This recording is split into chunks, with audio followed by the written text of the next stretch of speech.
is complete.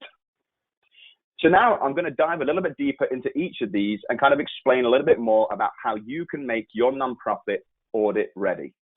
So step one, as I mentioned, was obtain. Now, the first step that I would do is to obtain your financial statements. Okay, this is getting your organization's financial statements from your accounting software, and just to have those ready. That should be a fairly basic thing to do, and it might sound very obvious, but just get these ready, and then we'll dive a little deeper into that later on. Key financial documentation. Now, this is going to be related to all qualitatively and quantitatively significant transactions occurring in the year. Now, the auditors will naturally lean more towards looking at the bigger ticket items there. So anything qualitatively, be that you've signed a new lease in the year, you've hired X number of new employees, all of that documentation should be ready and available to hand. And there might also be, you might have entered into some significant financial transactions. That might be, you've got a new grant during the year, a significant grant for your organization. Just make sure that you have all of that documentation to hand, as the auditors will certainly be looking to review that. Policies and compliance. Now, we should be getting copies of all of our internal policies, all of our employee handbooks, things like that. It's important to reiterate here that audits aren't just about the numbers. The numbers play a big part in it, but the auditors will be looking out for how does your organization operate? And again, we'll touch on that a little bit more later on. And expert assistance.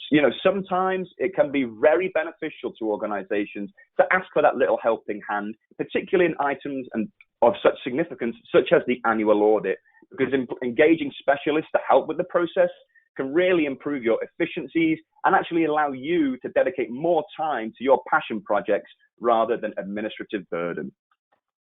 Now, there are some common errors that I've seen throughout my life. I've got over 10 years experience in accounting. I was an auditor for most of that. And only in recent times have I come to realize that nonprofits occasionally need that little bit more of a helping hand because, again, you're dedicated towards your mission and your passion projects, and sometimes the administrative burden can be a little much. So a couple of things I would look out for. The first one is just to wait for the auditors. If you have an annual audit, do not wait for your audit firm to reach out to schedule the audit and then use that kind of as a trigger point to take some action. We should always be looking to make sure that our numbers and our documentation and our record keeping is sound and up to date throughout the year. Let's not just focus this time at the end of the year when the auditors have said that it's time for the audit. And additionally, waiting for requests. Again, the audit firm will likely send you a request list of all the information that they need, including specific transactions that they're going to test. By test, that basically means the auditors are making sure that you've recorded these transactions accurately in the correct period, et cetera, et cetera.